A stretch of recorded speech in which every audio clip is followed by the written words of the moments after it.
Hola, ¿qué tal? Bienvenidos a Entrevistas con Alma de País. Mi invitado de hoy es un colega que tiene tanto de periodista como de politólogo. La vida lo preparó para el cargo que hoy funge, conociendo de primera mano las historias y los temas empresariales del país. Él es Juan Fernández, consejero presidencial para asuntos empresariales. Juan, gracias por estar con nosotros en Entrevistas. Gracias a ti por la invitación. Antes que nada, comencemos por la pregunta más fácil y sencilla.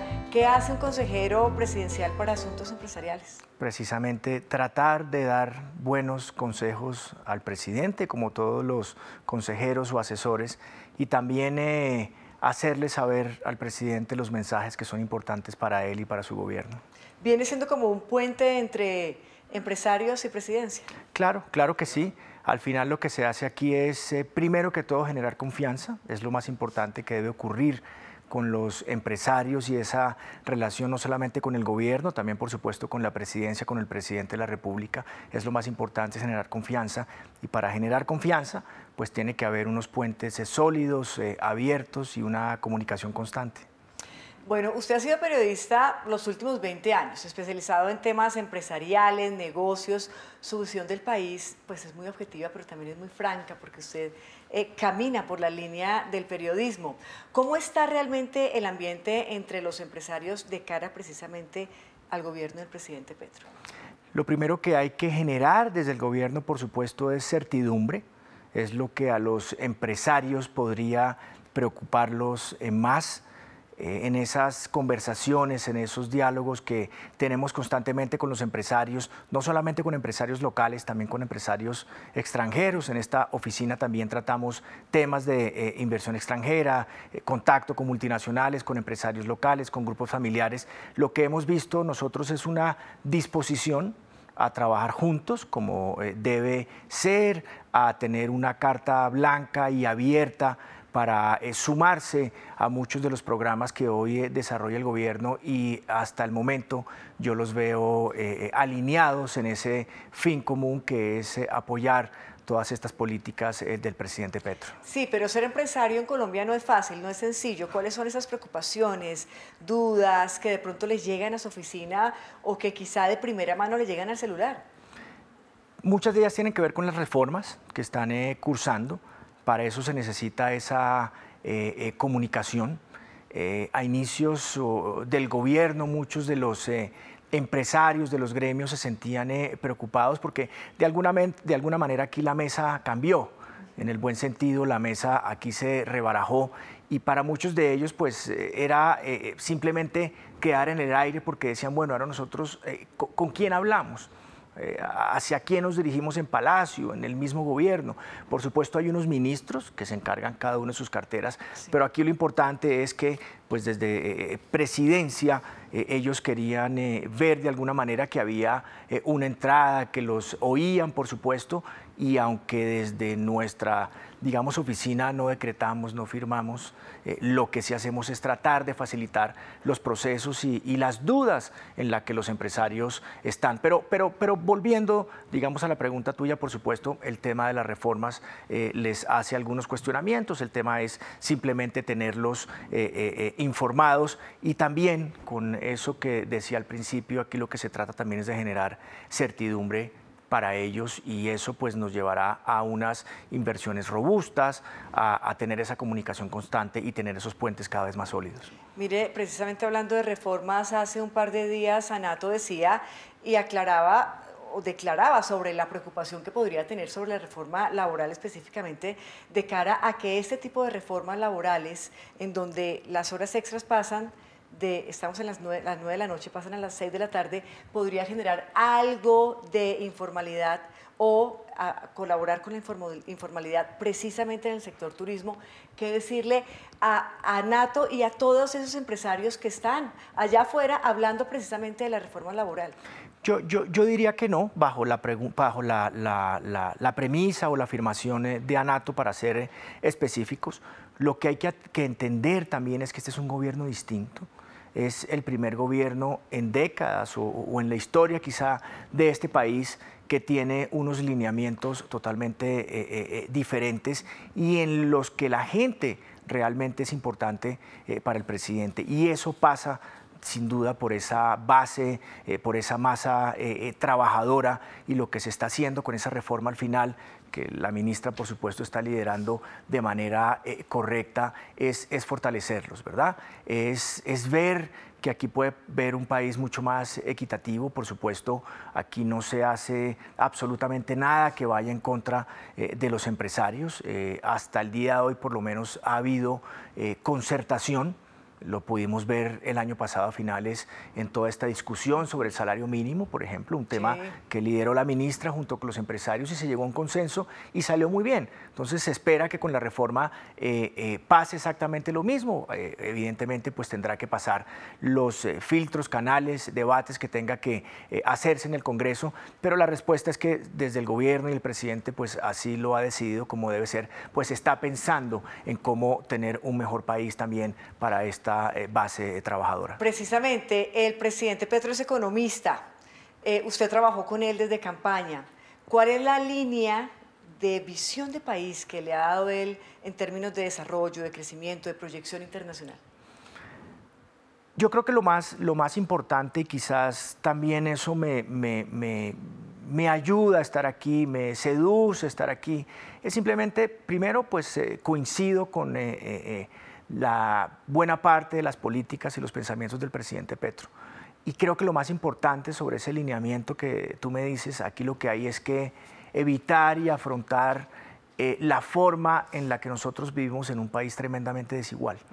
Creo que ese es el mensaje de fondo, cómo tenemos un país menos desigual. Esas desigualdades nos han caracterizado y acompañado también durante décadas. Aquí el reto es cómo hacemos de este país un país menos desigual, y creo que eso se hace con diálogo, con las puertas abiertas, de manera conjunta, y es esa misión, si lo quieres llamar de alguna manera, y con la que se tienen esas conversaciones con el presidente para que tengamos un país cada vez menos desigual. Y hablando de socios estratégicos extranjeros, ¿hacia dónde está la mirada de su consejería y del gobierno en general?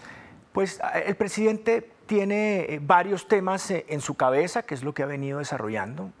Ahora que mencionabas tú el tema de ANATO, por supuesto que el turismo es uno de esos temas fundamentales que pueden ayudar de alguna manera para sopesar esos cambios que quiere hacer en la matriz energética. El turismo es fundamental, pero el turismo se consigue con un montón, digamos, de requisitos, entre ellos el de la paz. Por eso tener un país en paz y acompañar al presidente en todo lo que tiene que ver con la paz total es muy importante. Y yo siempre se lo digo además a los empresarios, que no hay un mejor negocio para ellos que tener un país en paz. Y esa paz es fundamental para tener un país boyante en términos turísticos. Esa es una de las líneas del presidente, por supuesto el tema del turismo. Un turismo además que involucre también a las comunidades, al medio ambiente, que sea responsable, que sea respetuoso, y eso creo que es fundamental para el presidente. También están los temas para él que tienen que ver con la transición energética. Son importantes, son determinantes. Él tiene muy claro y está en su plan de gobierno cómo debe hacerse esa transición, y está trabajando en ello para tener también un país cada vez más amigable desde el punto de vista medioambiental, y aprovechando todas las riquezas que tiene este país en zonas como las que él menciona frecuentemente, como la Guajira, donde son ricas en luz, digamos, en sol, en viento, y ahí hay un potencial gigantesco, y ahí está otro de esos ejes fundamentales para el presidente. También está los asuntos que tienen que ver para él, son importantes, con infraestructuras, muy enfocados a temas de líneas férreas. Entonces, esos otros temas que son importantes, cuando uno los mira en su conjunto, son temas gigantes, temas que requieren también de inversionistas extranjeros, no solamente de grandes cadenas u operadores, también de aerolíneas. En el tema del turismo, en el tema de la transición energética es exactamente igual. Necesitamos aquí inversiones con grandes compañías que ayuden a generar energías cada vez más limpias. Y en el último tema, por supuesto, que tiene que ver con los trenes. Aquí hay compañías que inclusive ya pues están interesadas en poder llevar a cabo todos estos proyectos para conectar al país. Eso de las vías férreas me parece interesantísimo. Cuéntenos concretamente de repente uno de los proyectos que ya esté avanzado de cara a eso? Se está haciendo, inclusive esos procesos han empezado en la Agencia Nacional de Infraestructura. Muchos tienen que ver con ese corredor del Pacífico para poderlo, digamos, desarrollar. Es un proyecto concreto. Otros que irán un poco más adelante tendrán que buscar la forma de cómo conectamos o cómo se conecta realmente un país de manera férrea para no tener una línea por un lugar, otra por otro, sino siempre tener un país interconectado. Son proyectos, un proyecto férreo tarda décadas en muchos países, pero lo que se está haciendo aquí es dejando no solamente esas bases, sino empezando también esos proyectos para que en el mediano plazo pues puedan verse de alguna manera y los podamos ver y que sean materializables. Que los podamos ver nosotros, por lo menos usted. Vamos a ver, sí, pero así es. Hay otro tema muy interesante que acaba de nombrar usted y tiene que ver con la paz total y la relación con el empresariado. Si uno analiza el tema vuelo de pájaro, no le encuentra mucha relación, pero cuéntele a los empresarios de qué manera no les sirve la paz total, no solamente eso, sino de qué manera ellos pueden ser constructores de esa paz total. Lo han hecho y muchas veces lo que creo que les ha faltado es comunicarlo. ¿Okay? Y no lo han hecho ni siquiera por este gobierno, vienen haciéndolo desde tiempo atrás. Simplemente creo que se han dado cuenta ahora que las cosas hay que comunicarlas. Hay iniciativas en todo el país. A mí me gusta mucho esos encuentros que tenemos con esas PROs, Pro Antioquia, Pro Bogotá, en fin, todas las que hay por todo el país, Pro Pacífico, y ahí se generan unos proyectos sumamente interesantes. Al final ellos no son gremios, son, digamos, organizaciones que velan por el desarrollo del país y están muy involucrados en temas de paz. Uno puede ver ejemplos de lo que está haciendo Pro Antioquia, digamos, en zonas de conflicto, que lo han hecho muy bien de la mano de los empresarios. También lo que ha hecho ProPacífico a través de Compromiso Valle con los empresarios del Valle del Cauca, con todos estos muchachos de estas primeras líneas, sí, ha sido realmente impresionante, lo ha reconocido el mismo presidente de que así ha sido, y esas iniciativas hay que mantenerlas. Yo sobre esa pregunta, yo te diría una frase de Manuel Carvajal, de la familia Carvajal, uno de sus patriarcas. Él decía que no pueden existir empresas sanas en sociedades enfermas, ¿verdad? Y creo que eso es como el mensaje fundamental de todo esto. O sea, la paz no solamente es la que cree que estamos buscando en el campo donde nosotros generalmente no estamos. La paz empieza, digamos, en las ciudades, en los municipios. La paz nos involucra a absolutamente todos. Y quizá esa frase, pues de alguna manera funciona muy bien en este marco y simplemente pues no puede existir en esas ciudades enfermas porque al final eso va a repercutir en el buen desempeño de las empresas. Y en ese aspecto también ya el presidente lo que ha dicho, y de alguna manera pues se lo he oído repetir, es que entre más grandes sean las empresas, mucho más grande va a ser esta sociedad. Entonces ahí podemos juntarnos, y lo hemos venido haciendo, para al final poder alcanzar de alguna manera pues esa paz. Pues con esa frase hacemos una pausa y ya volvemos aquí a Entrevistas con Alma del País.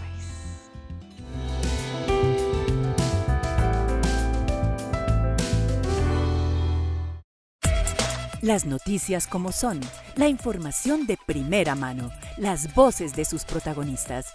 ¿Qué es ser jefe de gabinete? Es como poder articular muchas de las decisiones del presidente. Estaba hace rato así diciendo, ojalá me inviten, y lo logramos. Yo me siento muy orgulloso de ver tanta gente joven, tantos periodistas maravillosos haciendo periodismo.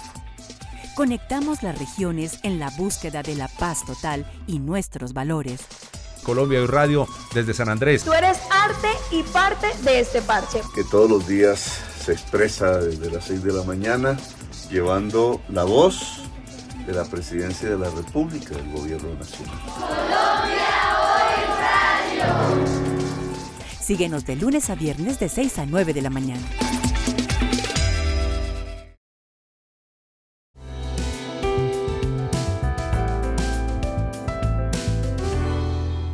Continuamos en entrevistas con Alma de País, en esta oportunidad con Juan Fernández, él es consejero presidencial para asuntos empresariales y estamos pues hablando precisamente de esa labor tan importante que cumple usted, ser ese puente entre los empresarios del país, un gremio pues que mueve sin lugar a duda la economía de Colombia y el presidente. Eso es básicamente como su rol y lo desempeña porque tiene todo el contexto de más de 20 años siendo periodista y pues teniendo relación y siendo asesor empresarial con todo este gremio. Pero mire, fíjense una cosa, Juan, hace unos días salió un informe del Fondo Monetario Internacional que decía que Colombia crecería, ¿no? Ese es el verbo que utilizan, tan solo un 1%. Y entonces los empresarios, ¿no?, se alarman y yo creo que a usted le suena el teléfono constantemente y hay mensajes de WhatsApp. ¿Qué les dice usted a los empresarios cuando salen este tipo de informaciones? Primero ellos saben y entienden que esto es un problema global, ¿verdad? Aquí hemos tenido unos años difíciles globalmente, esto no es un tema exclusivamente de Colombia, ellos lo entienden. Aquí lo que no puede ocurrir para impulsar esa economía es que pues tenemos que seguir siendo productivos y eso también pues depende de ellos. El mensaje siempre es a ver de qué manera lo podemos trabajar de manera conjunta. En esto también es muy importante la generación de empleo. Más que esas inversiones en capital, que por supuesto son importantes, aquí el tema está en cómo se genera empleo y de alguna manera cómo esas brechas disminuyen de las que estábamos hablando al principio. Pero esos indicadores también son globales. Se espera inclusive que, bueno, ya a final de este año la economía local empiece a despegar, pero sin duda esos factores también son internacionales y pues ellos lo entienden también. El gobierno también quiere impulsar el campo, la agroindustria, quiere tecnificar al campesino, pero usted que es periodista sabe que uno lleva muchos años haciendo la misma pregunta. ¿Cómo? O sea, ¿cómo lograr que los caficultores lo hagan? ¿Cómo lograr que los seguramente arroceros lo hagan? ¿Cómo lograr realmente llevar la tecnología al campo? Bueno, aparte del tema de la tecnología, por supuesto, hay que involucrarlos en esas cadenas, en las cadenas de valor. Aquí en el tema del campo sucede algo y también lo piensa el presidente, a veces cómo se eliminan intermediaciones, ¿verdad? De cómo poder llevar también mayor, digamos, bienestar al campo y ofrecerle algunas salidas distintas, sobre todo en zonas difíciles, cómo buscamos sustitución de cultivos, por ejemplo.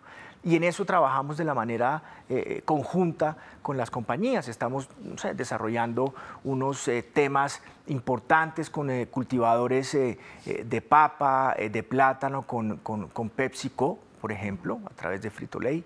Lo mismo estamos haciendo con variedades de café con Nestlé, para que sean, digamos, compradas. Buenísimo. Y mirar en esas zonas de sustitución de cultivo cómo lo hacemos. Es un trabajo que tiene que ir de la mano con el sector privado, pero también el Estado con el tema de los campesinos, y si hablamos, por ejemplo, de las cosechas, ¿qué hacemos? Digamos, ¿cómo le decimos a un campesino que deje la hoja de coca para poder cultivar otro producto, verdad? El campesino dice, bueno, lo hago, lo podemos hacer, pero tengo mi producto. ¿Cómo lo saco de mis zonas? Si no tengo cómo llevarlo, si no hay unas vías terciarias, ¿cómo yo lo puedo sacar a donde está el mercado? Y tercero, pues hay que encontrar quién se lo compre, porque nada hacemos con que el campesino cultive, listo, se soluciona cómo saca su producto de esas zonas, pero ahora quién se lo compra. Entonces, ese es uno de esos retos importantes. En el tema de los alimentos, sobre todo en el tema de cero hambre, que también busca el presidente involucrar al campo, al campesino, es sumamente importante. El Ministerio de Agricultura también está desarrollando unos programas en ese sentido, pero al final lo que se trata de hacer es cómo los involucras a las cadenas, no solamente de valor, sino también puedes hacer unas cadenas de comercialización mucho más justas. Juan, ¿cuál sería el ADN del empresario colombiano? Si ustedes lo pusieran a hacer, no sé, un reportaje, una crónica, y tuviera que escribir sobre el ADN de ese empresario colombiano, ¿cuál sería la foto? No, yo creo que está acostumbrado ese empresario generalmente a sobrepasar las dificultades, creo que es importante. Creo que se saben adaptar, digamos, a las diferentes situaciones. Tienen olfato para encontrar oportunidades y tienen unos rasgos, muchos de ellos. Yo conozco pues a muchísimos por mi trabajo actual, por mi oficio anterior, por lo que haya hecho durante todos estos años, los conozco, pero ahí hay una marca importante y es el liderazgo que ellos han podido, digamos, establecer para poder llevar adelante esas empresas. O sea, liderazgo, esa sería quizá la palabra. Sí, claro que sí, claro que sí. Y hablando de sectores, ¿cuál considera usted que podría ser ese sector que está más desarrollado en nuestro país? Quizá ese renglón que en los años 80 podría ubicar el café, hoy en día, ¿cuál podría ser? Hoy aquí a futuro, por supuesto, hay un tema energético que tiene un potencial enorme. En un país del tamaño como este ves industrias de alimentos muy fuertes. Creo que ese es uno de los fuertes del país, lo que tiene que ver con industrias de alimentos.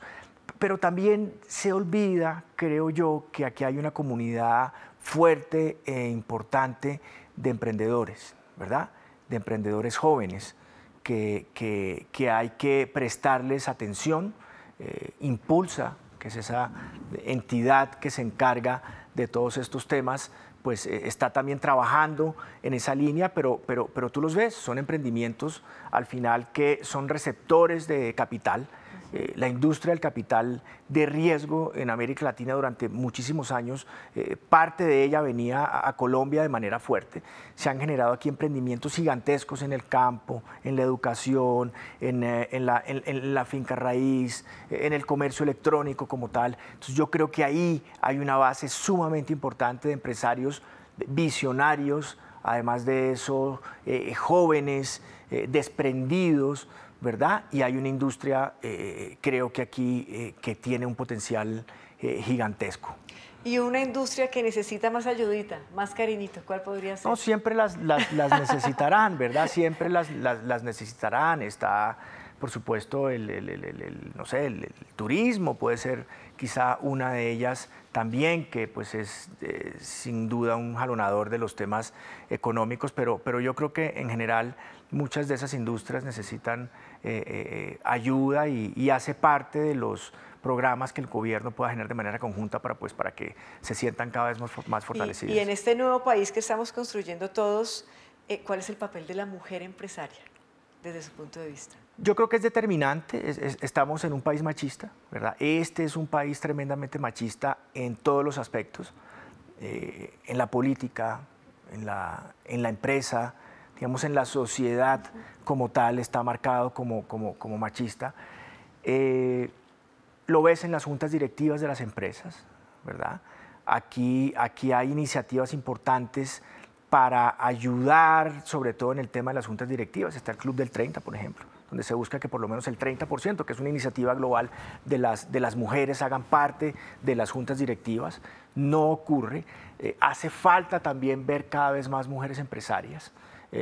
Sí, creo que están contadas con los dedos. Es un tema que también tiene que ver con esa estructura de nuestra sociedad, de ser machistas, pero por supuesto hacen falta.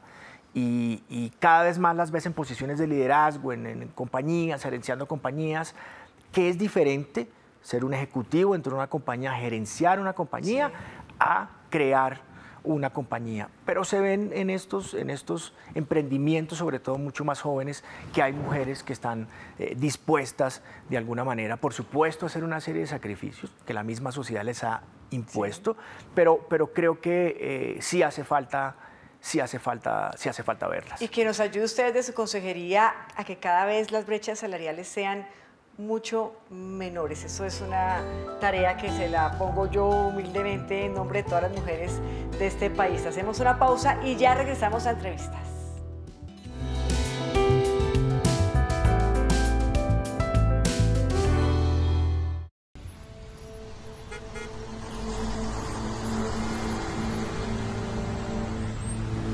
abuelito, porque tú siempre tienes las manos tan ásperas.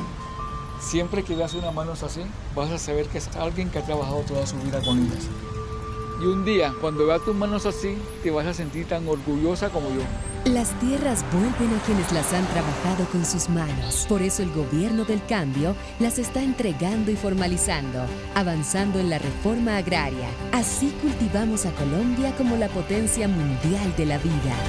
Gobierno de Colombia.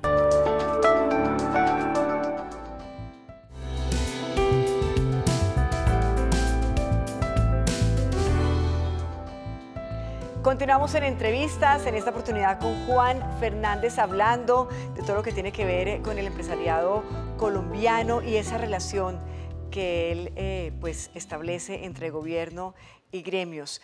Déjenos saber algo que nunca se cuenta en los medios, Juan, y que tiene que ver con esas reuniones, esos encuentros que usted ha tenido con el presidente, con los gremios, con los empresarios en general. ¿Cómo se dan? Porque lo que sale a la luz pública es una cosa, pero realmente, ¿cómo se dan? ¿Cómo es la naturaleza de esos escenarios? Son reuniones amables, empezando, por supuesto, pues a decir que sí se dan las reuniones, es lo más sí. es lo más importante, digamos. Sí. Sí hay reuniones, no solamente dentro de Palacio, se hacen reuniones también en otros lugares, en otras ciudades, aquí mismo también pues son reuniones cordiales, son reuniones en las que el presidente escucha, que creo que es lo más importante, y son reuniones que creo que paso a paso, según cómo han pasado todos estos meses de gobierno, pues deben hacerse seguramente cada vez de manera más frecuente. Pero son reuniones, o las que se dan en el despacho del presidente, cordiales, en las que él pregunta, en las que él habla y en las que también vale la pena siempre proponer ideas. Todo este asunto, por ponerte un ejemplo, de esa fuerza que ha querido dar el presidente a los tenderos, no solamente en las cámaras de comercio, sino también en cada uno de los municipios donde están presentes, de hacérselos convertir o reconocerles que son un actor supremamente importante en las cadenas. Recuerda que no solamente son un distribuidor, sino que inclusive pueden ser, por ejemplo, generadores de crédito muy importantes en sus comunidades. Salen o han salido, eso salió de una reunión específica con una compañía, digamos, multinacional, no porque él no lo tuviera en su cabeza, sino que lo hubiera pensado, sino que simplemente refrescarle, y él pregunta cómo son los modelos con ellos, y después de ahí salen ideas. Lo más importante es que de esos encuentros salga algo, claro, y es lo que yo le digo a los empresarios siempre. Que es bien importante el diálogo, por supuesto, para construir país. Juan, esto se llama entrevistas con alma de país. ¿Cuál es el alma de los empresarios en Colombia? El alma. Yo creo que todo esto pasa, o el alma es, sin dudarlo yo, esa búsqueda de un mejor país. Y ellos son conscientes de eso y trabajan por ello. Creo que ese es el espíritu y el alma de estos empresarios, construir para el mismo lado, para construir de alguna manera un mejor país. No me imagino a un empresario pensando absolutamente lo contrario. Juan, muchas gracias por haber estado con nosotros en la entrevista. A ti muchas gracias, Patricia. A ustedes también mil gracias por habernos acompañado. Estas entrevistas con Alma de País. Nos encontramos en una próxima oportunidad. Hasta pronto.